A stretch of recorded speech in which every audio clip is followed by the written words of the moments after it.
محترم حاضرین جمعہ، دینی ملی اسلامی بھائیوں،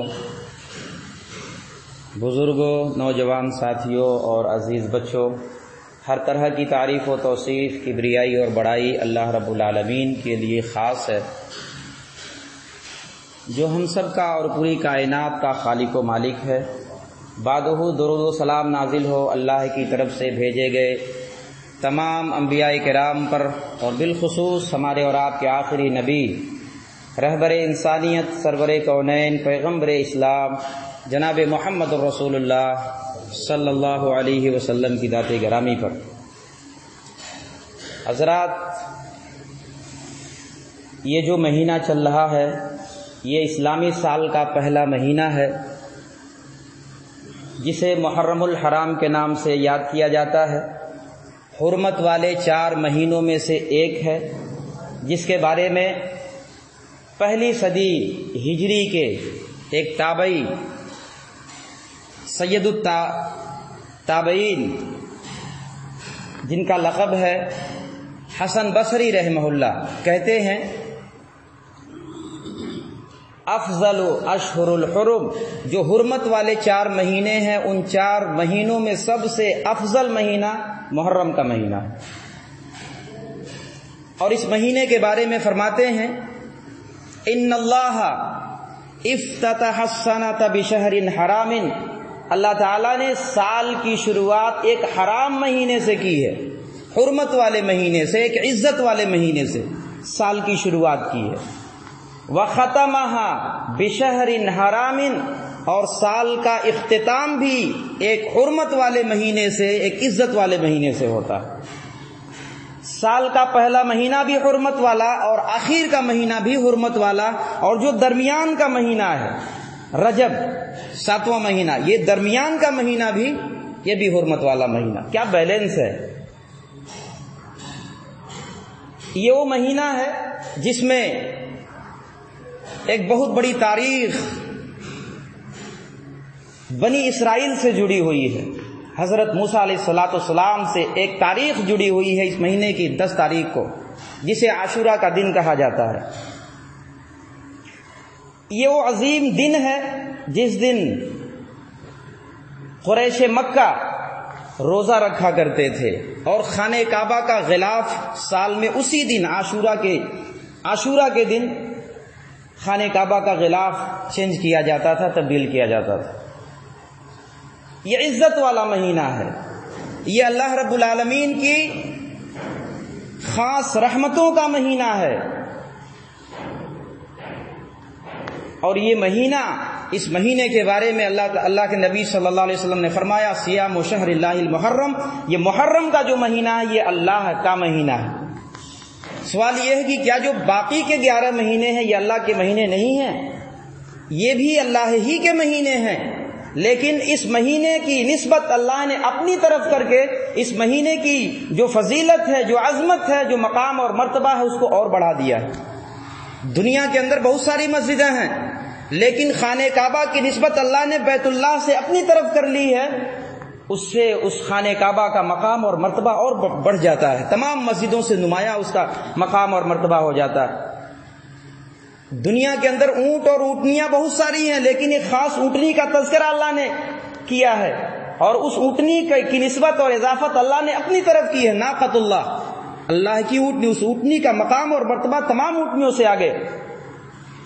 تو جس چیز کی اضافت اللہ اپنی طرف کر لے، اس چیز کا مقام اور مرتبہ بہت بلند ہو جاتا ہے۔ وہی حال اس مہینے کے ساتھ ہے۔ یہ مہینہ بڑی اہم، بڑی عظمت والا مہینہ ہے، یہ مہینہ حرمت اور عزت والا مہینہ ہے، اور اس مہینے کی جو یہ 10 تاریخ آنے والی ہے، پرسوں کے دن آج 8 ہے، کل 9 اور پرسوں 10، یہ بڑا اہم دن ہے۔ اس دن کے تعلق سے بہت ساری حدیثیں کتابوں کے اندر موجود ہیں، آئیے کچھ حدیثیں میں آپ کے سامنے رکھتا ہوں۔ صحیح بخاری کتاب الصوم باب صیام یوم عاشورہ کی روایت ہے، حدیث نمبر 2006، حدیث نمبر 2002، عن عائشہ رضی اللہ عنہا قالت، ام المؤمنین حضرت عائشہ صدیقہ رضی اللہ عنہا کا بیان ہے، کان یوم عاشورا تصومہ قریش فی الجاہلیہ، زمانے جاہلیت میں عاشورہ کے دن قریش مکہ روزہ رکھا کرتے تھے. وکان رسول اللہ صلی اللہ علیہ وسلم یصومہ، اور اللہ کے رسول بھی مکی زندگی میں نبوت سے پہلے بھی اس دن روزہ رکھا کرتے تھے. فلما قدم المدینہ، جب اللہ کے رسول ہجرت کر کے مکہ سے مدینہ گئے، صامہ وامر بصیامہ، تو اللہ کے نبی نے مدنی زندگی میں بھی عاشورہ کا روزہ رکھا اور اپنے صحابہ کو بھی مدنی زندگی میں روزہ رکھنے کا حکم دیا. فلما فرض رمضان، جب رمضان المبارک کے مہینے کا روزہ فرض ہو گیا سن 2 ہجری میں، ترک یوم عاشورہ، تو عاشورہ کے روزے کی جو تاکید تھی، جو عاشورہ کے روزے کا جو حکم تھا، اللہ کے نبی نے اس کو ترک کر دیا. فمن شاء صامہ، اور حکم دیا کہ جس کا دل چاہے روزہ رکھے، ومن شاء ترکہ، اور جس کا دل چاہے چھوڑ دے. تو اس حدیث سے یہ بات معلوم ہوتی ہے کہ جو 10 محرم کا دن ہے یہ بڑا تاریخی دن ہے. اس دن اللہ کے نبی نے بھی روزہ رکھا ہے اور مشرکین مکہ قریش نے بھی روزہ رکھا ہے. حضرت موسیٰ علیہ السلام نے روزہ رکھا ہے، اور موسیٰ علیہ السلام کی جو قوم بنی اسرائیل ہے انہوں نے بھی روزہ رکھا، اور اللہ کے نبی مکی زندگی میں بھی یہ روزہ رکھتے تھے اور پھر مدنی زندگی میں بھی روزہ رکھتے تھے. بلکہ مدنی زندگی کے بارے میں تو یہ آتا ہے کہ اللہ کے نبی باقاعدہ اعلان کرواتے تھے. اللہ کے نبی نے اعلان تک کروایا اس روزے کے بارے میں. صحیح بخاری کتاب الصوم باب صیام یوم عاشورہ کی روایت ہے، حدیث نمبر 2007. عن سلمة بن الاکوع رضی اللہ عنہ قال، حضرت سلمہ بن اکوع رضی اللہ عنہ اس حدیث کی روایت کرنے والے صحابی ہیں. بیان فرماتے ہیں، امر النبی صلی اللہ علیہ وسلم رجلا من اسلم ان اذن فی الناس. مدنی زندگی کے اندر مدینہ کے قبیلے بنو اسلم کے ایک شخص کو اللہ کے نبی نے مدینہ کے اندر یہ اعلان کرنے کے لیے بھیجا، ان من کان اکل فلیصم بقیت یومہ، کہ آج کے دن جنہوں نے کھا پی لیا ہے اب دن کا جو باقی حصہ بچا ہے اس میں کھانے پینے سے رکے رہیں. ومن لم یکن اکل صائما فلیصم، اور جنہوں نے ابھی تک کچھ نہیں کھایا پیا وہ دن کے باقی حصے میں بھی نہ کھائیں، روزہ رکھیں. فإن اليوم یوم عاشورہ، کیونکہ آج کا دن یہ بڑا تاریخی دن ہے، آج کا دن عاشورہ کا دن ہے. تو اللہ کے نبی باقاعدہ اعلان کرواتے تھے. اچھا، اللہ کے نبی مکی زندگی میں بھی اللہ کے نبی نے روزہ رکھا ہے اور مدنی زندگی میں بھی. کیوں روزہ رکھتے تھے؟ یہ روزہ اللہ کے نبی کیوں رکھتے تھے؟ اس کا جواب یہ ہے کہ قریش مکہ کو اللہ کے نبی نے رکھتے دیکھا، اور بہت سارے ایسے کام جو خالص اللہ کے لیے کیا جاتا تھا جس میں کوئی قباحت نہیں تھی، اللہ کے نبی ان کاموں میں حصہ لیتے تھے. اسی میں سے ایک یہ عاشورہ کا روزہ بھی ہے. قریش مکہ رکھتے تھے، اللہ کے نبی نے بھی رکھا. لیکن جب مدینہ گئے اللہ کے نبی تو مدینہ کے یہودیوں کو بھی اللہ کے نبی نے اسی دن روزہ رکھتے ہوئے دیکھا تھا. تو ان سے پوچھا تھا آج کے دن تم لوگ روزہ کیوں رکھتے ہو؟ آئیے وہ حدیث آپ کے سامنے میں پیش کرتا ہوں. صحیح بخاری کی روایت، صحیح بخاری کتاب و مناقب الانصار باب اتیان الیہود النبی صلی اللہ علیہ وسلم حین قدم المدینہ، حدیث نمبر 3943. عن عبداللہ ابن عباس رضی اللہ عنہما قال، حضرت عبداللہ ابن عباس رضی اللہ عنہما اس حدیث کی روایت کرنے والے صحابی ہیں. بیان فرماتے ہیں، لما قدم النبی صلی اللہ علیہ وسلم المدینہ، اللہ کے نبی جب ہجرت کر کے مکہ سے مدینہ گئے، وجد الیہود یصومون عاشورہ، تو وہاں کے یہودیوں کو اللہ کے نبی نے عاشورہ کے دن روزہ رکھتے ہوئے دیکھا. فسئلوا عن ذلک، تو اس روزے کے بارے میں پوچھا کہ آج کے دن تم روزہ کیوں رکھتے ہو؟ فقالوا هذا اليوم الذي اظفر الله فيه موسى وبني اسرائيل على فرعون. تو مدینہ کے یہودیوں نے جواب دیا، آج ہی کے دن اللہ رب العالمین نے موسیٰ علیہ السلام کو اور موسیٰ کی قوم بنی اسرائیل کو فرعون سے نجات دی تھی. اس لیے ہم روزہ رکھتے ہیں۔ حضرت موسیٰ علیہ السلام نے بھی روزہ رکھا، بنی اسرائیل نے بھی روزہ رکھا۔ وَنَحْنُ نَصُومُهُ تَعْظِيمًا لَهُ، اسی لیے اس دن کی تعظیم میں ہم آج کے دن 10 محرم کے دن روزہ رکھتے ہیں۔ فقال رسول اللہ صلی اللہ علیہ وسلم، اللہ کے نبی نے فرمایا، نحن اولا بموسیٰ منکم، تمہاری بنسبت ہم زیادہ حقدار ہیں موسیٰ کے تم سے زیادہ ہم قریب ہیں۔ موسیٰ علیہ السلام بھی نبی تھے، میں بھی نبی، اور ایک نبی دوسرے نبی کا بھائی ہوتا ہے۔ تم نے موسیٰ کی لائی ہوئی شریعت کو تغیر و تبدل کر ڈالا، بدل ڈالا، ہم تو ویسے مانتے ہیں جیسے اللہ نے حکم دیا ہے، لہذا تم سے زیادہ حق ہمارا ہے۔ ہم وَأَمَرَ بِصِيَامِهِ، اللہ کے نبی صلی اللہ علیہ وسلم نے اس دن روزہ رکھنے کا حکم دیا۔ تو یہ عاشورہ کا روزہ اللہ کے نبی نے رکھا ہے، صحابہ کرام نے رکھا ہے، صحابیات نے رکھا ہے، بلکہ صحابیات کے بارے میں یہاں تک آتا ہے کہ صحابیات اپنے چھوٹے چھوٹے بچوں کو بھی عاشورہ کا روزہ رکھواتی تھی۔ صحیح بخاری کتاب الصوم باب صوم الصبیان کی روایت ہے، حدیث نمبر 1960 نمبر کی روایت ہے۔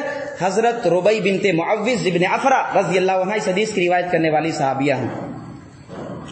عن الربیع بنت معوذ قالت، حضرت ربیع بنت معوذ ابن افرا رضی اللہ عنہ بیان فرماتی ہیں، ارسل النبی صلی اللہ علیہ وسلم، اللہ کے نبی صلی اللہ علیہ وسلم نے عاشورہ کے دن صبح غدات عاشورہ الی قری الانصار، انصار کی بستیوں کی طرف ایک آدمی بھیج کر کے یہ اعلان کروایا۔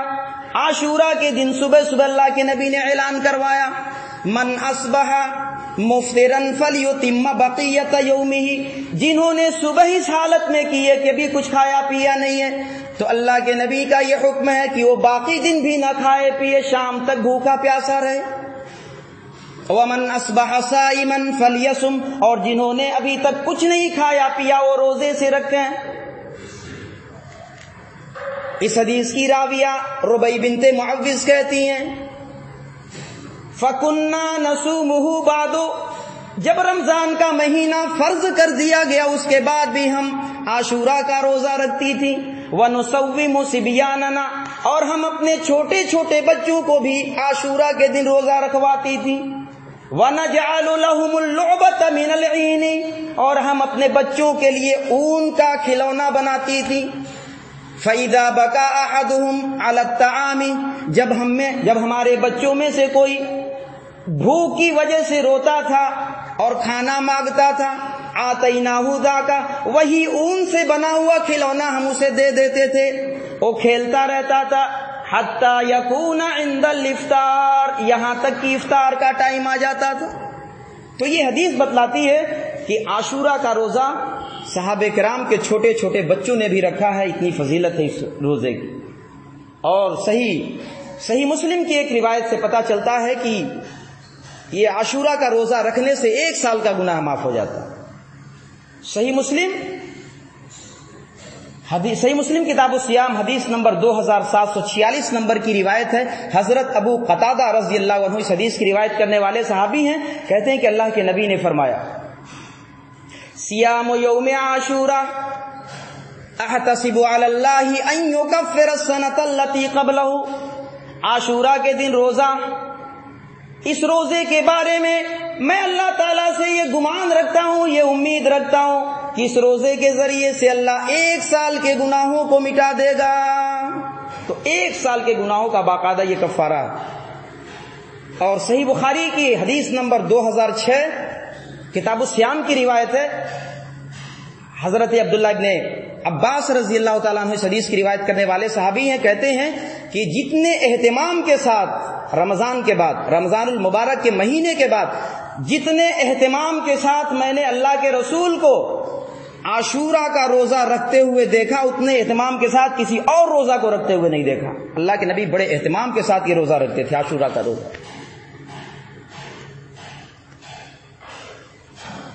اور اس عاشورے کے روزے کے بارے میں لوگوں میں متعدد خیالات ہیں۔ آئیے ذرا حدیث کی روشنی میں دیکھیں کہ عاشورہ کا جو یہ روزہ ہے کب رکھنا ہے ہمیں۔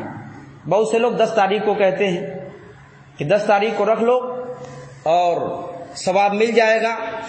کیا ایسا ہے؟ آئیے اللہ کے نبی صلی اللہ علیہ وسلم کی حدیث ہے، صحیح مسلم کتاب الصیام صحیح مسلم کی روایت ہے، کتاب الصیام کی روایت ہے، حدیث نمبر 2666 نمبر کی روایت ہے. حضرت عبداللہ ابن عباس رضی اللہ عنہ اس حدیث کی روایت کرنے والے صحابی ہیں. امام مسلم رحمۃ اللہ علیہ نے جو باب قائم کیا ہے، ایو یوم یصام فی عاشورہ، عاشورہ کا روزہ کس دن رکھا جائے، یہ باب قائم کیا ہے، اس کے تحت یہ حدیث لائے. عن عبداللہ ابن عباس رضی اللہ عنہما قال، حضرت عبداللہ ابن عباس رضی اللہ عنہ بیان فرماتے ہیں، حین صام رسول اللہ صلی اللہ علیہ وسلم یوم عاشورہ، جس دن اللہ کے نبی نے عاشورہ کے دن کا روزہ رکھا، وَأَمَرَ بِصِيَامِهِ، اور اپنے صحابہ کو بھی عاشورہ کے روزہ رکھنے کا حکم دیا. فقالوا یا رسول اللہ انہ یوم تعظمہ الیہود والنصارى، تو صحابہ کرام میں سے کچھ صحابہ نے کہا ہے اللہ کے رسول، یہود و نصارہ آج کے دن کی بڑی تعظیم کرتے ہیں. یہود و نصارہ آج کے دن اپنے بچوں کو نئے نئے کپڑے پہناتے ہیں، آج کے دن اپنی عورتوں کو قیمتی زیورات پہناتے ہیں، انہیں سامان زینت سے مزین کرتے ہیں. اے اللہ کے رسول، آج کا دن وہ عید کے طور پر مناتے ہیں.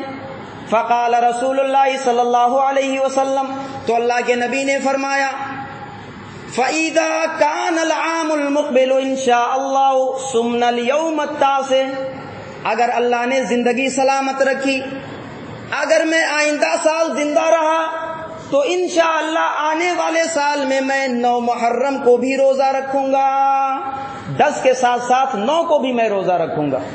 لیکن راوی حدیث، اس حدیث کی جو روایت کرنے والے صحابی حضرت عبداللہ ابن عباس ہیں، کہتے ہیں فَلَمْ يَأْتِ الْعَامُ الْمُقْبِلُ حَتَّى تُوفِيَ رسول اللہ صلی اللہ علیہ وسلم، ابھی آئندہ سال نہیں آیا تھا کہ اللہ کے نبی کی وفات ہو گئی، اللہ کے نبی اس دنیا سے چلے گئے. لیکن یہ حدیث بتلاتی ہے کہ اگر اللہ کے نبی زندہ رہتے تو یہودیوں کی مخالفت میں ایک روزہ اور رکھتے، 9 محرم کا روزہ. یہ روزہ 9 محرم کا جو ہے یہودیوں کی مخالفت میں رکھا جائے گا، اور جو 10 محرم کا روزہ ہے یہ شکرانے کے طور پر، اس دن کی تعظیم کے طور پر یہ روزہ رکھا جائے گا. تو یہ حدیث، ان تمام حدیثوں سے پتہ یہ چلتا ہے کہ 2 دن روزہ رکھنا ہے، 9 محرم کو اور 10 محرم کو، یعنی کل 9 محرم، کل اور پرسوں 2 دن ہمیں اور آپ کو روزہ رکھنا ہے. اور یہ روزہ بڑے اہتمام کے ساتھ ہمیں آپ کو رکھنا ہے، اپنے گھر کے لوگوں کو، بچوں تک کو بھی رکھوانا ہے، جیسا کہ ہمارے سلف صالحین کا عمل رہا ہے. میرے بھائیوں، یہ تو عاشورہ کے دن کی فضیلت ہے. بقیہ جو یہ مہینہ ہے، یہ پورا مہینہ فضیلت کا مہینہ ہے. بلکہ حدیث سے یہ پتہ چلتا ہے کہ رمضان کے بعد سب سے زیادہ روزہ رکھنے کا افضل مہینہ کوئی ہے تو محرم کا مہینہ ہے. یہ محرم کا مہینہ. صحیح بخاری کتاب الصوم باب فضل صوم المحرم کی روایت ہے، حدیث نمبر 2756.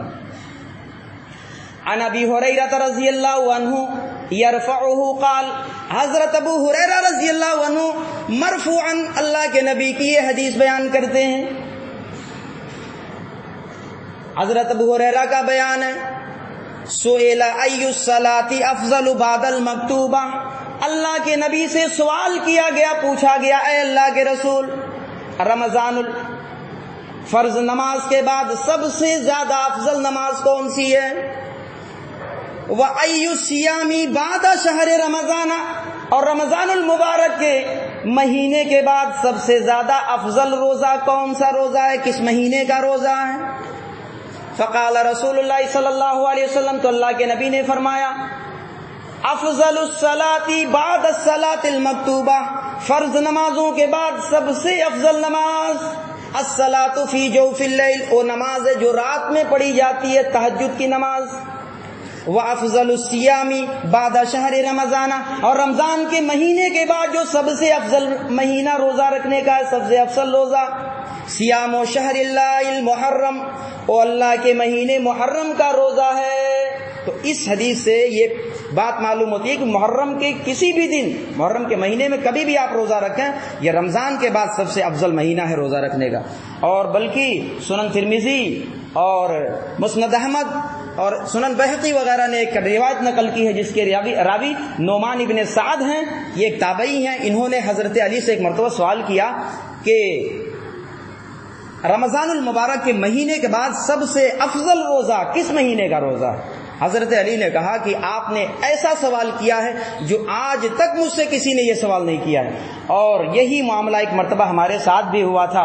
اللہ کے نبی کی مجلس میں ہم بیٹھے تھے کہ ایک شخص آیا اور یہی سوال کیا اللہ کے نبی سے، اس نے جو سوال تم نے مجھ سے کیا ہے، تو اللہ کے نبی نے اس کے جواب میں کہا تھا فصم، اگر تم رمضان کے بعد کسی مہینے میں روزہ رکھنا چاہتے ہو، صیام شہر اللہ، تو اللہ کے مہینے محرم کا روزہ رکھو، یہ سب سے افضل روزہ ہے۔ تو یہ پورا مہینہ برکت کا ہے، پورا مہینہ رحمت کا ہے، یہ پورا مہینہ اللہ کی خاص رحمتوں کا یہ افضل، اور یہ مہینہ یہ عزت کا مہینہ ہے، حرمت کا مہینہ ہے، لیکن اتفاق سے اسی مہینے میں لوگ اس 10 محرم کی نسبت نماز رسول حضرت امام حسین کی طرف کرتے ہیں، اور اس مہینے کو غم کا مہینہ قرار دیتے ہیں۔ میرے بھائیو، یہ تمام باتیں بیکار کی ہیں، یہ بے بنیاد ہے، بے سند باتیں ہیں۔ اگر ان سے عربی مہینوں کا نام پوچھا جائے تو نام تک نہیں معلوم ایسے لوگوں کو کہ عربی میں کل کتنے مہینے ہیں اور کون کون سا نام ہے۔ افسوس صد افسوس، آج ہمیں عربی مہینوں کے نام تک معلوم نہیں۔ ہاں، اگر ہمیں کچھ معلوم ہے تو بس اتنا معلوم ہے کہ جس مہینے میں روزہ رکھا جاتا ہے اور رمضان کا مہینہ کہلاتا ہے، جس مہینے میں قربانی کی جاتی ہے وہ ذی الحجہ کا مہینہ کہلاتا ہے، جس مہینے میں اللہ کے نبی صلی اللہ علیہ وسلم کی پیدائش کی خوشی منائی جاتی ہے، جلوس نکالے جاتے ہیں، وہ مہینہ ربیع الاول کا مہینہ کہلاتا ہے، جس مہینے میں تعزیہ بنایا جاتا ہے وہ مہینہ محرم کا مہینہ ہے، جس مہینے میں حلوہ بنایا جاتا ہے وہ شعبان کا مہینہ ہے۔ بس ہمیں یہی پتا ہے، اس کے آگے اور پتا نہیں ہے میرے بھائیوں۔ یہ بڑی المناک بات ہے میرے بھائیوں، یہ مہینہ یہ عزت کا مہینہ ہے۔ علامہ جلال الدین سیوطی رحمۃ اللہ علیہ نے اپنی ایک معروف کتاب تاریخ الخلفاء کے اندر صفحہ 278 پر ایک بات انہوں نے لکھی ہے۔ سن 351 ہجری میں آخری عباسی خلیفہ کی طرف سے جو گورنر تھا بغداد کا، احمد ابن بوئے معز الدولہ الدیلمی، سن 351 ہجری میں اس نے یہ اعلان کیا کہ بغداد کے اندر جتنی مسجدیں ہیں تمام مسجدوں کے دروازوں پر یہ عبارت لکھ کر کے چسپا کر دیا جائے، یہ عبارت لٹکا دی جائے۔ وہ عبارت کیا تھی؟ علامہ جلال الدین سیوطی نے اپنی کتاب کے اندر صفحہ 278 پر اس کو نقل کیا ہے۔